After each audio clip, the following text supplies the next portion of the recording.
National investigative agency అత్యున్నతమైన investigative agency అని మనం మాట్లాడుకున్నా చాలా కేసెస్లో నత్తనడకనే ఉన్నాయి. ఇప్పుడు ఈడీ కేసులు ఉన్నాయండి చాలా కేసుల్లో. సరే ఈడీ కేసు ఒక్కసారి పుటప్ అయిందనంటే దాని నుంచి బయటపడడం అన్నది అంత ఈజీ కాదు. కేసు అట్లాగే కొనసాగుతూనే ఉంటుంది. కానీ అదే సందర్భంలో ఆ కేసుని సైలెంట్ చేయడం, ఆ కేసుని అట్లా స్తబ్దుగా ఉంచడం ఉన్న కేసులు కూడా ఎన్నో ఉన్నాయి. ఇప్పుడు మన తెలంగాణలోనే ఎంతోమంది ఇళ్ళ మీద ఈడీ రైడ్ చేసింది కదా. ఏమైనాయి ఆ కేసులన్నీ?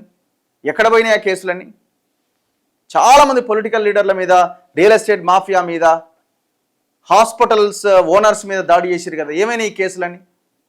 ఇప్పుడు యశోదవాడి మీద దాడి చేసిరు గతంలో, ఫినిక్స్ వాడి మీద దాడి చేసిరు గతంలో, సీఎం రమేష్ మీద దాడి చేసిర్రు.